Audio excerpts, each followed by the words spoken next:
Entonces, muchas gracias. Diciendo esto, me quedé como choqueado, me quedé como inquieto, me quedé contento, no preocupado ni nada acerca de la palabra que Dios nos dio el miércoles. Y me llamó mucho la atención cuando estos personajes que iban camino a Emaús, Jesús los hace sentar a la mesa y les parte el pan, ¿sí? Y ellos, se lo conté yo por si hay alguien aquí en esta mañana que no ha venido el día miércoles, nos centrábamos en que cuando no está Jesús en nosotros hay caos. Cuando no está Jesús en nosotros hay más si ya estuvo como estas personas. Que hay desastre, hay sequedad, hay vacíos, hay un montón de cosas en nosotros, hay frustración. Y el sentimiento de fracaso nos hace volver a lugares que ya hemos salido de ese lugar. Estos dos personajes vuelven caminando, sí, diríamos desahuciados, van tristes, angustiados, vuelven a su pueblo, salen de Jerusalén y vuelven a Emaús. Tienen que caminar 14 kilómetros. Y en el camino Jesús se les une, ¿sí? ¿Por qué Jesús se les une? Porque dice la Biblia que donde están 2 o 3 reunidos en su nombre, Jesús está en el asunto. Y estos dos personajes, aunque iban desilusionados, aunque iban cabizbajos, aunque iban tristes, iban hablando de Jesús. Iban hablando de todo lo maravilloso que había sido estar con Jesús 3 años. Estaban recordando, memoriando, discutían, dice la palabra, acerca de lo que Jesús había hecho. Y se les acerca Jesús y camina, pero Él no se da a entender, no se da a conocer, quiere pasar lo más desapercibido posible. Y entonces llegando a Emaús, para hacerle corta la situación, llegan a Emaús y Él hace como que va más lejos. Él hace como que tiene que ir más lejos y ellos le piden por favor que ingresen a su casa.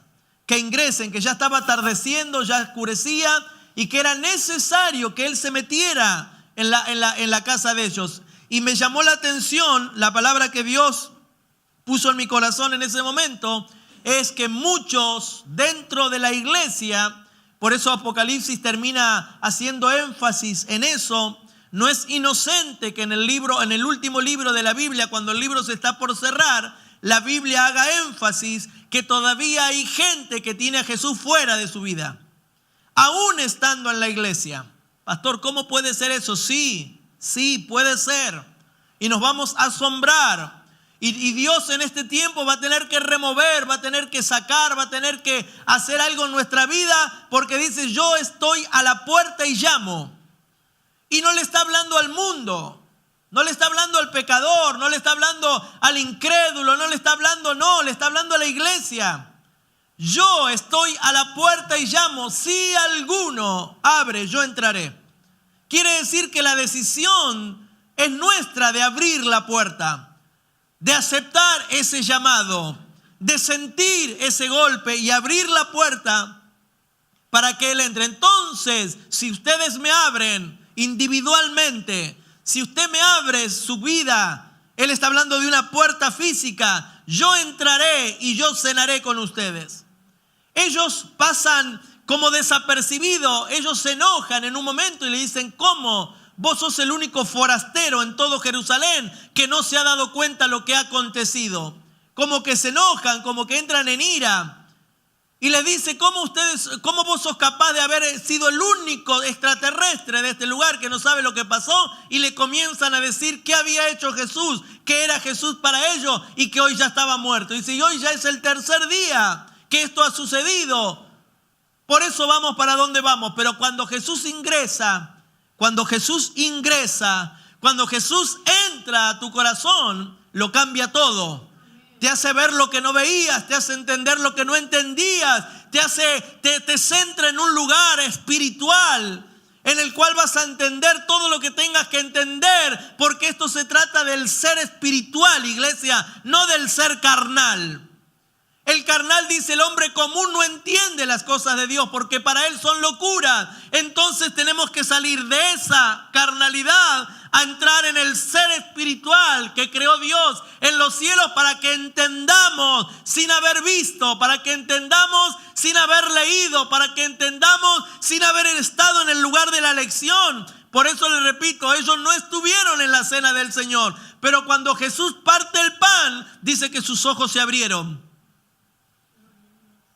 Y esto me quiero referir en esta mañana a Jesús en el lugar donde tiene que estar, en el centro de nuestro corazón. Es indispensable, iglesia, que Jesús ocupe. No es casualidad, yo ni sabía lo que iban a cantar porque el viernes no ensayaron. Yo no tenía ni idea lo que iban a cantar estos chicos. Pero cantaron Cristo, el centro de mi vida. Alguien que diga amén a ese desafío. ¿Sabe por qué usted no dice el amén tan rápido? No me haga dudar de que Cristo no está en el centro de su corazón. Porque si yo acá dijera el nombre de alguien, alguien se pararía. Si yo dijera Matías, vení, nadie más se pararía que quién. Yo dije que Cristo debe estar en el centro de nuestro corazón. Y esa es la idea en esta mañana. Cristo en el centro de nuestro corazón. Porque entonces nuestros ojos se van a abrir. Pastor, aquí no hay ningún ciego. No hay ningún ciego natural. Pero podemos haber muchos ciegos espirituales. Dice que en la muerte de Cristo y resurrección, el velo se rompió de arriba hacia abajo. Y se nos cayó un montón de información falsa. Diga conmigo, información falsa. Acompáñeme a leer Hebreos capítulo 10. Iba a leer solo un versículo, pero quiero el contexto porque es muy interesante. Quiero bendecir la vida de mi prima Lorena que está aquí. No soy Dante Gebel, pero para eso vamos. ¿Sí? Vamos en ese camino. Hebreos capítulo 10, versículo número 1 al 16. Yo voy a leer en la Nueva Versión Internacional. Si alguien me quiere acompañar en esa versión, si no, preste atención a la pantalla. La ley es solo una sombra de los bienes venideros y no la presencia misma de estas realidades. ¿Qué es la ley? Una sombra, ¿sí? Era algo que se veía nublado, era algo como para encaminar, para encuadrar, era algo que Dios dio al hombre para que a ver si llegaban a la meta, al fin de encontrarse con Él más adelante. Pero eso nunca puede, mediante los mismos sacrificios que se ofrecen sin cesar año tras año, hacer perfecto a los que adoran. Esto, iglesia, va a estar muy interesante. Vuelvo y le repito, pero eso, ¿qué eso? La ley nunca puede, mediante los mismos sacrificios que se ofrecen sin cesar año tras año, hacer perfecto a los que adoran. De otra manera, ¿no habrían dejado ya de hacer sacrificios? Pues los que rinden culto, purificados de una vez por todas, ya no se habrían sentido culpables de pecado. Pero esos sacrificios no son un recordatorio anual de los pecados. Un recordatorio anual de los pecados, ya que es imposible que la sangre de los toros y de los machos cabríos quiten los pecados. Por eso, diga conmigo, por eso, al entrar en el mundo, Cristo dijo: a ti no te complacen sacrificios ni ofrendas en su lugar, me preparaste un cuerpo. No te agradaron ni holocaustos ni sacrificios por el pecado. Por eso dije, ¿quién dijo? Jesús, he venido a Dios a hacer tu voluntad. Primero dijo, sacrificios y ofrendas, holocaustos y expiaciones no te complaces, ni fueron de tu agrado. Y hay entre paréntesis, a pesar de que la ley exigía que se ofrecieran. Luego añadió, aquí me tienes. He venido a hacer tu voluntad. Así quitó lo primero para establecer lo segundo. Y en virtud de esa voluntad somos santificados mediante el sacrificio del cuerpo de Jesucristo, ofrecido una vez y para siempre. Todo sacerdote celebra el culto día tras día, ofreciendo repetidas veces los mismos sacrificios que nunca pueden quitar los pecados. Pero este sacerdote, después de ofrecer por los pecados un solo sacrificio para siempre, se sentó a la derecha de Dios en espera de que sus enemigos sean puestos por estrado de sus pies. Porque con un solo sacrificio ha hecho perfecto para siempre a los que están santificados. También el Espíritu Santo nos da testimonio de ellos. Primero dice: este es el pacto que haré con ellos después de aquel tiempo, dice el Señor. Pondré mis leyes en su corazón y las escribiré en su mente. Voy a repetir esto porque aquí es donde me voy a enfocar. Le quise leer todo lo anterior para que veamos el contexto de la historia, de lo que venía sucediendo, que nada había dado resultado, que para ahí había sido un fracaso la insistencia de Dios para que el hombre permaneciera en él, que tuvo que mandar a su Hijo Jesús a morir en la cruz del Calvario para que ese sacrificio sirviera una vez y para siempre. Amén. Entonces dice, por eso le hice repetir: este es el pacto que haré con ellos después de aquel tiempo, dice el Señor. Pondré mis leyes en su corazón y las escribiré en su mente. ¿De dónde venía este relato? Acompáñeme a leer Jeremías 32:40.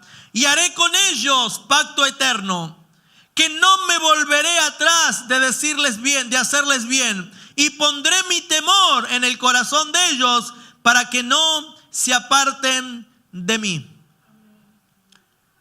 Si haríamos un promedio en esta mañana en este lugar, yo calculo que el promedio superaría los 5 años de cristiano. Y me estoy quedando corto para no deschavar la edad de muchos. Haríamos un promedio de la vida suya como cristiano, de la vida suya como habitué de una iglesia, como estilo de vida, una religión. Y estoy seguro que la mayoría de nosotros hemos sembrado más de lo que hemos recogido. Si haríamos un promedio de lo que he sembrado a partir de una palabra, a partir de lo que he creído, a partir de una información, estoy seguro que hemos sembrado más de lo que hasta ahora hemos recogido. Y esto no es un problema de Dios. Déjeme desarrollar el mensaje. Y para que usted en esta mañana pueda recibir esta palabra que viene del cielo, yo le voy a pedir un favor. Usted tiene que tener la capacidad y el esfuerzo total de su energía para no sacar la información que tiene, sino para hacerle lugar a una información nueva. Usted va a tener, porque a veces pecamos de soberbios, a veces pecamos de sabio, de decir, no, ya sé ya ese versículo sé, y al saber el versículo, yo ya me hago toda la película de lo que va a predicar. No, hágase un lugar en esta mañana para recibir la información nueva que viene desde el cielo. Porque hemos pecado y no pecado por pecado, sino por a veces ignorar ciertas cosas, dejarnos llevar por otras. Y el gran pecado, por ponerle un nombre simplemente, que hemos sido enseñados en la docencia, estoy hablando, tanto escolar como desde un púlpito, que la docencia ha venido desde afuera hacia adentro a nuestra vida. Que hemos recibido mucha información natural. Yo quiero que usted haga su máximo esfuerzo en esta mañana, porque dice que de cada 4, 1 recibe. Y yo quiero creer en esta mañana que ese porcentaje del 25% está sentado en esta mañana en este lugar. Porque dice que la palabra cayó y cayó. Y en el único lugar que dio fruto es porque cayó en buena tierra. Quiere decir que de 4 lugares donde cayó, solo en el 25% dio fruto. Y en esta mañana voy a declarar en el nombre poderoso de Jesús que aquí está ese 25% que va a recibir la palabra y la palabra lo va a transformar. Amén. Y sabe que voy a declarar también que usted va a ser mucho mejor que yo. ¿Por qué? Dígame por qué, pastor. Porque usted está sentado y yo estoy parado. Y no hay nada mejor que recibirlo de Dios tranquilo, sentadito. Por eso las grandes revelaciones de Dios fueron sentados a una mesa. Y en esta mañana nos vamos a sentar a la mesa de Jesús para recibir lo mejor de Él. Mire, iglesia, con esto de la docencia, el hombre nunca fue diseñado para vivir sobre una docencia de afuera hacia adentro, sino que el hombre fue diseñado, fuimos diseñados en el cielo. Usted crea, no lo crea, pídale al Espíritu Santo que eso se lo revele. No tengo tiempo, tengo que ir muy rápido. Fuimos diseñados en el cielo. Fuimos diseñados por un ser espiritual, que el único contacto que vamos a tener con Él es espiritual. Entonces, nunca fuimos diseñados para vivir en una docencia de que 2 más 2 es 4. Eso fue lo natural. Te hablaron de que San Martín cruzó los Andes, que Belgrano creó la bandera. Hoy feliz día de la independencia a todos los que están aquí. Todo eso es una información natural que hemos recibido, pero que nunca el hombre fue diseñado para vivir bajo esa docencia, sino que el hombre fue diseñado para vivir una docencia orgánica de adentro hacia afuera.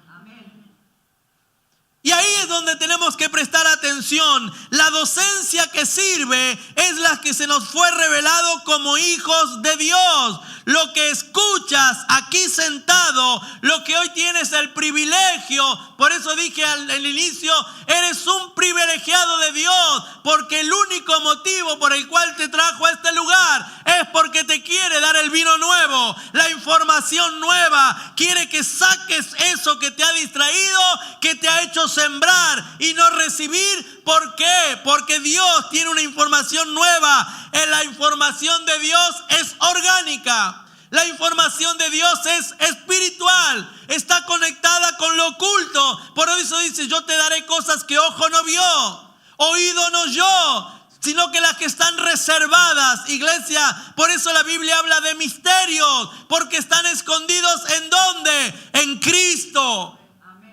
Es en el ser espiritual que está dentro de nosotros. Por eso en esta docencia, déjeme hacer una crítica. Le pido permiso para hacerle una crítica, un llamado de atención a los papás y a las mamás.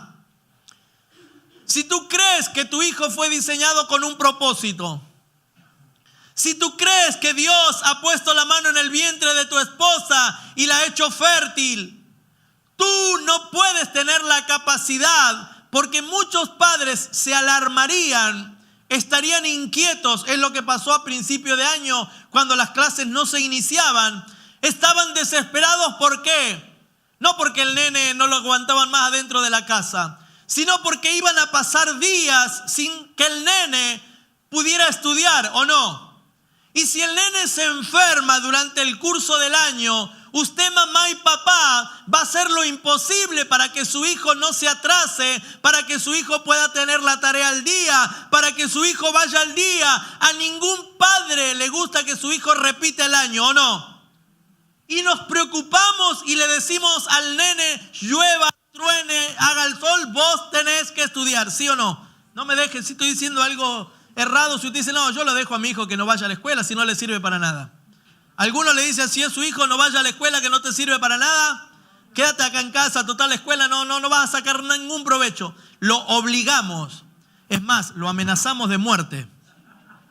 Están sentenciados. Usted me escuchó estos días lo que yo he invertido en Yulisa, en libros y todo, y está sentenciada a muerte si no va a la escuela. Pero ¿sabe? Aquí el llamado a atención. ¿Sabe que los papás no se alarman porque un hijo no venga un mes a la iglesia? ¿Sabe que si el nene hoy a la mañana que llovía, usted dijo, no, quédate, voy yo que hace frío?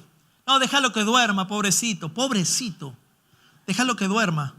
No, y el nene no quiere venir. Y vos sabés que ya está crecido, tiene 4 años. Y no tomamos conciencia, iglesia, de lo peligroso que es eso. ¿Sabe por qué? Porque no, mire, yo esto lo he dicho hace muchos años. Nosotros somos incapaces de entrar a una película, a un cine, media hora después que empiece la película, ¿sí o no? ¿Usted pagaría la entrada? Y dice, mire que la película empezó hace media hora. No entro. Pero a la iglesia entramos una hora después y entramos y decimos, hola, ¿qué tal? ¿Cómo estás? El otro está orando, ahí llorando y le permiso, entra. Una hora después.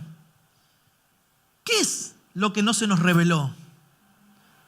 ¿Qué es lo que no hemos entendido? ¿Qué es que tanta información de afuera opacó la información correcta? ¿Por qué estamos? Y está bien, entiéndame esto, está bien que usted mande a estudiar a su hijo. Yo le digo, la mía está obligada a muerte. Que se tienen que profesionalizar, que tienen que hacer un grado, un posgrado, un doctorado, que tienen que ir de la capacidad les dé, que tienen que ir a lo máximo, porque de eso máximo van a tener recursos. Estamos interesados, estamos acompañándolos, invertimos gente en estudio privado para que no tengan receso alguno. Estamos invirtiendo, pero ¿por qué, demonios? No estamos tan interesados en que recibamos la información correcta.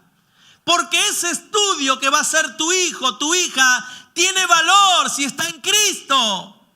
Porque el propósito de Dios es que tu hijo sea una gran médica, un gran médico, pero con los conocimientos del cielo. Porque Dios no solo va a usarle la mano en el bisturí, sino que le va a dar revelación para que ore por ese enfermo y que ese enfermo sea sanado sin ser operado.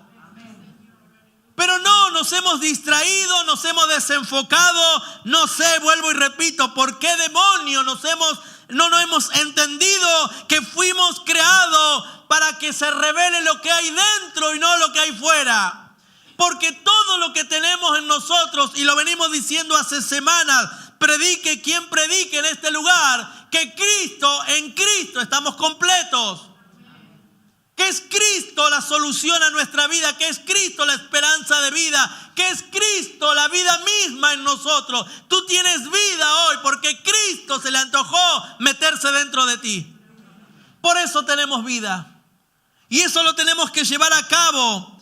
Hoy usted va a tener que hacer el máximo de su esfuerzo para poder anular un montón de información, porque la iglesia tiene una tarea, que es reformar lo que se deformó.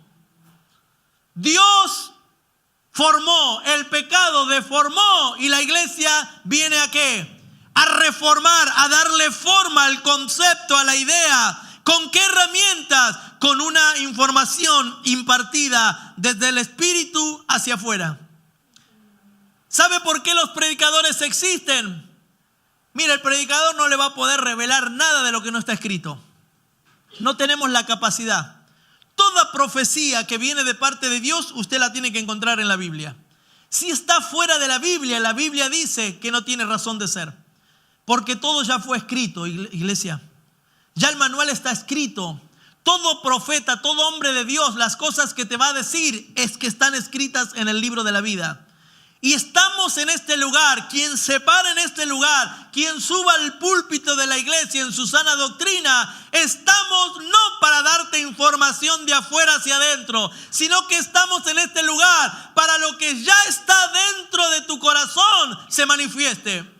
Para que creas que la palabra de Dios ya fue escrita en nuestra mente y en nuestro corazón. De eso se trató lo que estos dos jóvenes, lo que estos dos hombres se les manifestó. ¿Por qué reconocieron si Jesús en ningún momento le dijo, miren que yo soy Jesús, el resucitado? No se lo dijo. Dice que cuando él se sentó a la punta de la mesa y partió el pan, sus ojos se abrieron.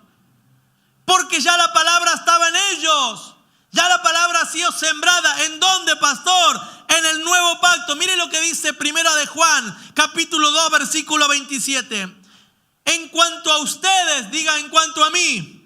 Diga en cuanto a mí, vamos, hablen esta mañana. Porque sobre usted va a venir lo que Dios tiene reservado para usted. Sobre mí la unción que de Él recibieron permanece en ustedes. Y no necesitan que nadie les enseñe.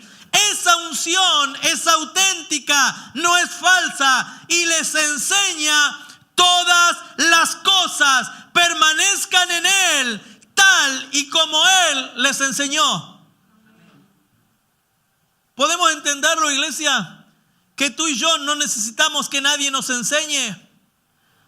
Que tú y yo ya estamos diseñados en el cielo. Lo que pasa es que el pecado nos distorsionó. El pecado nos deformó. Estamos viviendo más con la información de afuera que con la información de adentro. Estamos creyendo en el 2 más 2 es 4 y para Dios 2 más 2 no es 4. Hemos sido engañados como Adán y Eva en el huerto del Edén.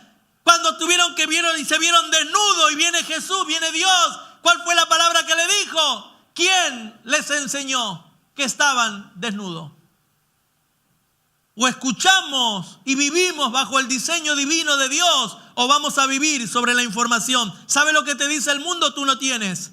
¿Y sabe lo que dice la Biblia? Que yo tengo una vida abundante. ¿Sabe lo que dice el mundo? Que tu enfermedad te va a llevar al cementerio. ¿Sabe lo que dice la Biblia? Que las llagas de Cristo me hicieron sano. ¿Sabe lo que dice el mundo? Que tú eres un perdedor, que tú eres un fracasado, que tú eres un débil. ¿Sabe lo que dice la Biblia? Que en Cristo soy más que vencedor. ¿A quién le vamos a creer?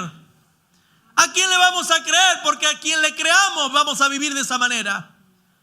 De acuerdo a la información que tú recibas y le creas, es la información que va a manejar tu vida. Porque la Biblia dice, de lo que vi hablé, de lo que creí no me pude callar, de lo que tú dijiste de eso vivo. Iglesia, tenemos que recibir la información del cielo. Se tiene que revelar lo que Dios ya puso en nuestros corazones. Que tú no vas a tener necesidad de que nadie te enseñe.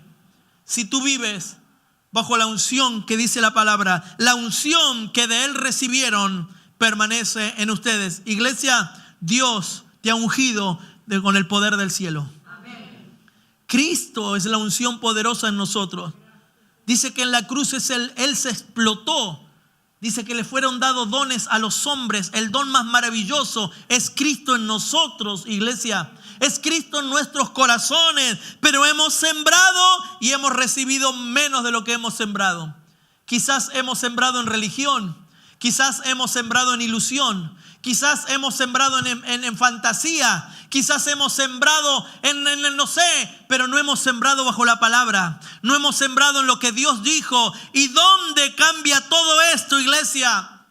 La ley dice que era tipo y sombra de lo que venía. Que la ley no podía hacer lo que tenía que hacer. Que siempre el sacerdote año tras año tenía que hacer sacrificio por los pecados del ser humano. Que no había forma de redimir al hombre. Que no había forma de enderezar al hombre. Todos los años había que hacer sacrificio. Todos los años. ¿Por qué? Porque el hombre anulaba el pacto que Dios hacía con cada uno de ellos. Y en esta mañana te voy a enseñar algo de parte de Dios. ¿Por qué Dios cambia la circunstancia? Porque Dios le promete al hombre un nuevo pacto. Y haré con ustedes un nuevo pacto. Quiere decir que antes había otros. Y yo no sé si tú lo escuchaste en algún lado y no sé si lo escuchaste de mi boca. Pero vengo a decirte que es un pacto en la mano de Dios. Muchas veces hemos tratado de darle forma en un contrato. Y sí, se hizo un contrato. Muchas veces yo dije que Dios con Eva, con Ana, hicieron un pacto, hicieron un contrato, firmaron. Y yo he hecho la imagen de sellar. Porque esa es la imagen de la información que se nos dio de que es un pacto. Es un contrato. Es donde dos personas se ponen de acuerdo. Donde dos personas garantizan, firman. Pero yo te vengo a decir que es un pacto. Un pacto es un ámbito. Un pacto es un ámbito, es un recinto, es una habitación donde puede convivir Dios y el hombre sin que Dios tenga que matar al hombre. Es un lugar, el Edén. Por eso no pueden encontrar el Edén. Está entre el río Éufrates, está en las colinas, está en las llanuras, pero nadie lo ha encontrado. ¿Sabe por qué nadie lo ha encontrado? Porque el Edén era un pacto de Dios con el hombre. Yo te guardaré en este lugar, harás en este lugar, te multiplicarás en este lugar, lo administrarás en este lugar, te reproducirás en este lugar. Era un ámbito, era un lugar donde iba a convivir Dios y el hombre. Era un lugar donde estaba guardado por la sangre de Jesús, desde antes de la fundación del mundo. Era un lugar donde Dios iba a poder convivir con el hombre y no lo iba a matar. Porque Dios encuentra el mundo desordenado y vacío y lo tiene que arreglar todo y lo pone al hombre y le dice: voy a hacer pacto con vos, Adán. Vas a multiplicarte en este lugar, vas a multiplicarte en este ámbito. Vamos a vivir, a convivir en este recinto, vos y yo. Pero te pido una sola cosa, Adán: no peques, no me desobedezcas. Haz uso de todo lo que hay acá, pero no hagas uso de ese árbol. ¿Cuál fue el gran problema, iglesia, de estas personas? ¿Cuál fue el gran problema? La nueva tierra que le dio a Noé era un ámbito, era un nuevo pacto. Por eso lo salvó a él y a su casa.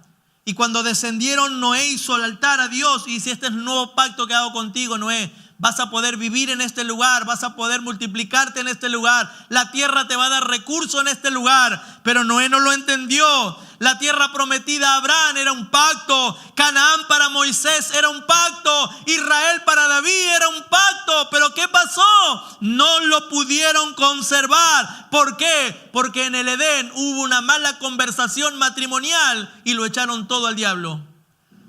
Porque una copa de más de Noé lo echó todo al diablo.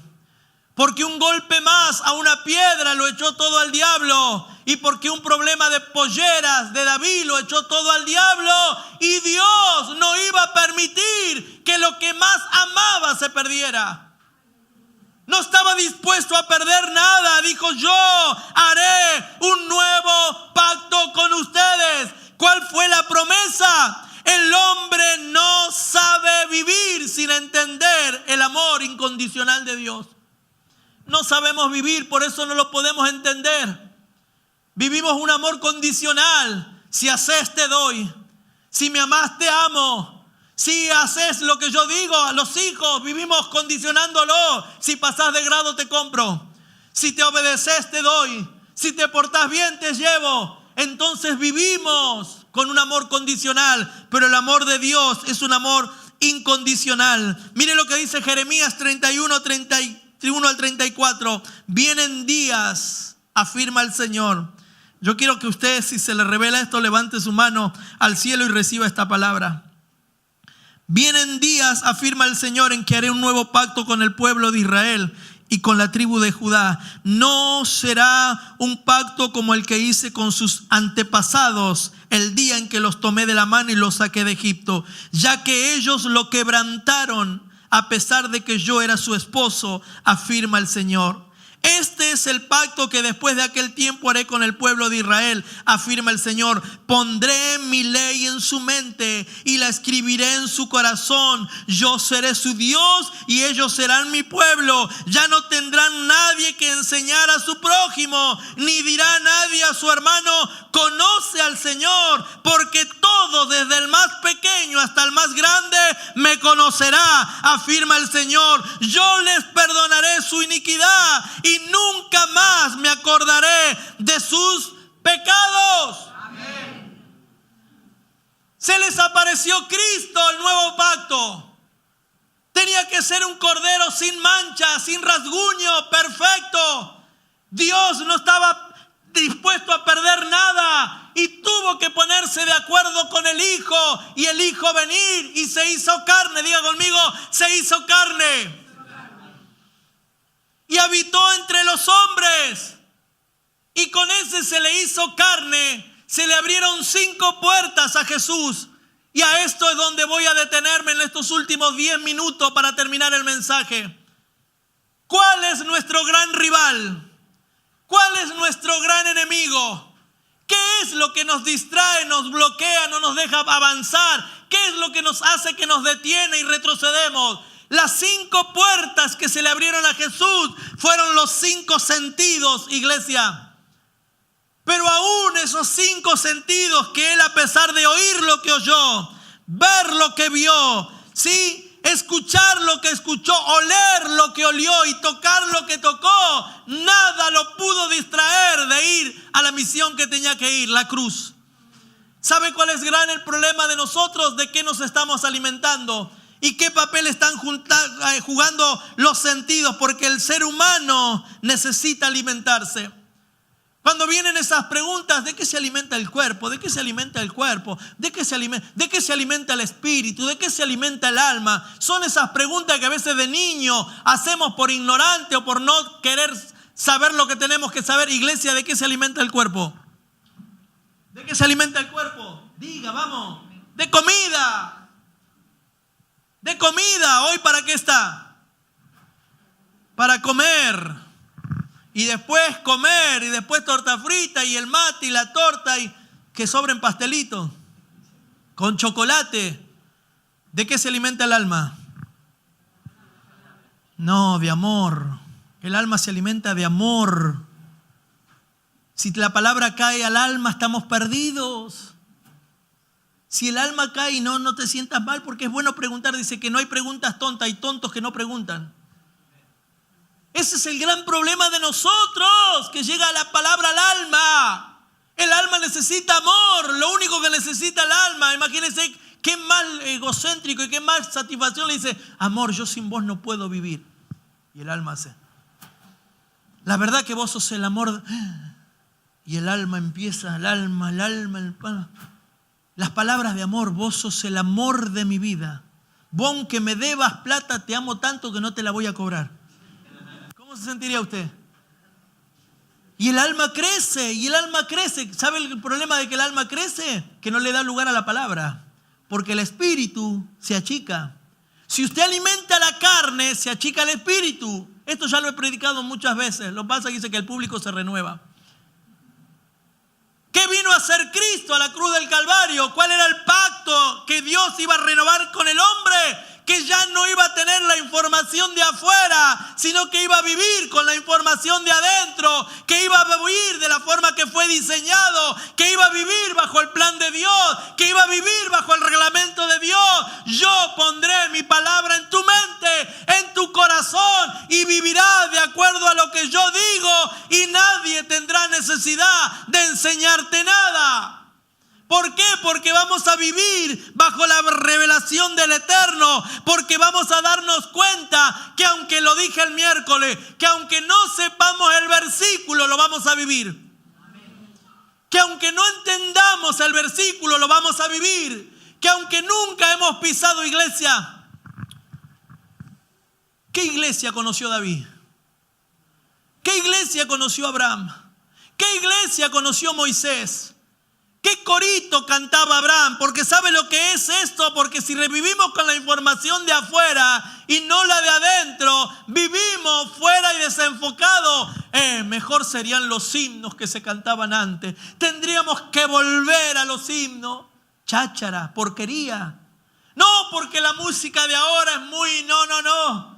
Porquería. No, porque ahora se visten y ahora ya no hay diferencia y ahora la luz y negro y humo. Cháchara, porquería. ¿Por qué? Porque vivimos bajo una información de afuera y no la información del Espíritu. ¿A qué iglesia fue diseñado David para ir? ¿Cómo vivieron esas personas sin la Biblia en la mano? ¿Cómo fue capaz de Esther vivir bajo los parámetros de Dios si ni lo nombraba? ¿Se está dando cuenta? Me estoy dando a entender. Lo que necesitamos fueron gente diseñada en el cielo, puesta en la tierra en otro tiempo. Porque ya vivían disfrutando de la misericordia de Dios. David disfrutaba de la gracia de Dios. David disfrutaba, veían a Jesús muchas veces en otros personajes, porque el libro se le había escrito en ellos hace mucho tiempo y ellos lo vivían sin ir a la iglesia. Esto de venir a la iglesia, a veces lo tomamos como más importante de lo que realmente tenemos que vivir. Y mire que yo cada vez que le digo, me la juego, porque usted puede decir, entonces no necesito más ir a la iglesia. No sé, según la calidad, según la estatura, según la anchura de su espíritu. Si usted es capaz de vivir fuera de la iglesia y portarse como Dios manda, pruebe. Pero parece que no, porque la Biblia dice, ustedes no tengan en común o costumbre no congregarse. ¿Será que por algo lo Dios? Por eso se nos metió adentro. Por eso Jesús dijo, yo he venido para que tengan una vida y una vida abundante. ¿Dónde está esa vida abundante? ¿Dónde encuentro esa vida abundante? Lo dije el domingo y con esto termino. O el miércoles, ya no sé ni. Que no nos funcionan los versículos. Que no nos funcionan los versículos. Que hay gente que no le funciona el dar. Que no le funcionan los diezmos. Que no le funciona la ofrenda. Que no le funciona venir a la iglesia. ¿Por qué? Porque cada vez está peor. Y pareciera que ya no me funciona, entonces retrocedo, me voy para otro lado, busco otras alternativas como la tuvieron esta gente. Tuvieron alternativas y se equivocaron. No es como Dios dice. Lo que Dios les quiso decir es que ustedes cuando coman van a saber más que Él. Vamos a saber más que Dios. El hombre en su carnalidad quiere vivir sin Dios. ¿Sabe cuál fue el gran problema de la torre? ¿Cómo se llama? La torre de Babel. Es que el hombre llegaba. Porque el hombre fue diseñado por Dios y el hombre no tiene límites en Dios. Y Dios se asomó del cielo y dijo: estos locos llegan.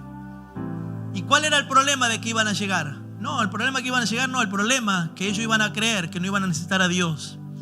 Y el hombre solo fue diseñado para vivir con Dios y en Dios. Ese fue el gran problema, pero nosotros queremos probar constantemente que podemos vivir sin Dios y así nos va. Somos desafiados constantemente en que Dios es una religión, que Dios no es tanto lo que dicen.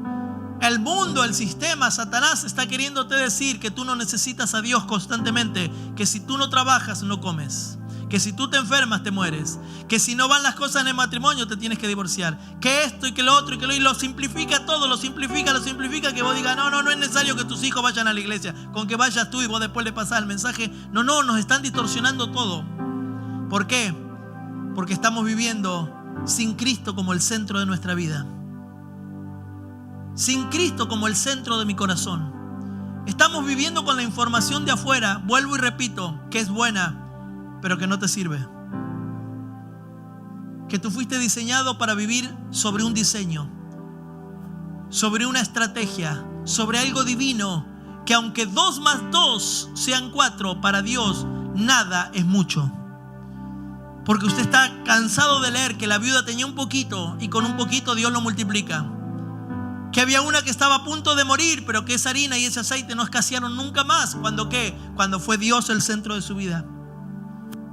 Que los panes y los peces en las mejores manos se multiplican. Porque no es si hay 2 comen 4. No, si hay 2 pueden comer más de 11,000. Porque en las manos de Dios todo se multiplica. Entonces, ¿de qué lado estamos? Diría ¿Vamos a vivir con qué? Porque el mundo te va a arrastrar y te va a llevar a opacar, a negar y a decir que Dios es un fracaso. Se están levantando información en el mundo, se están levantando estrategias de las que tú no te imaginas. La que tú no te imaginas, pero si no se te revela el Hijo dentro de ti, vas a caer en esa información.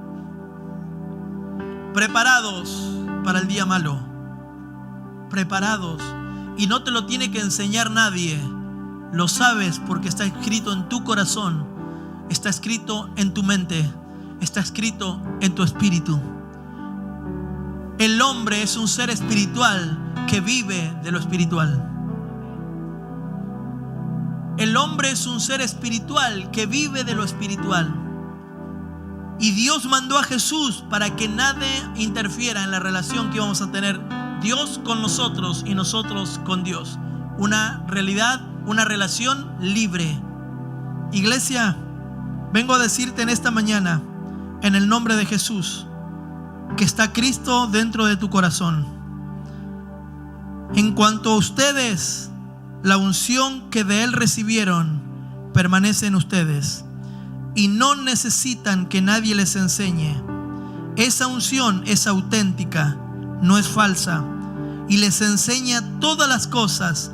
Permanezcan en Él tal como Él les enseñó. ¿Qué vengo a decirte? Y con esto termino. Ponte en pie, por favor.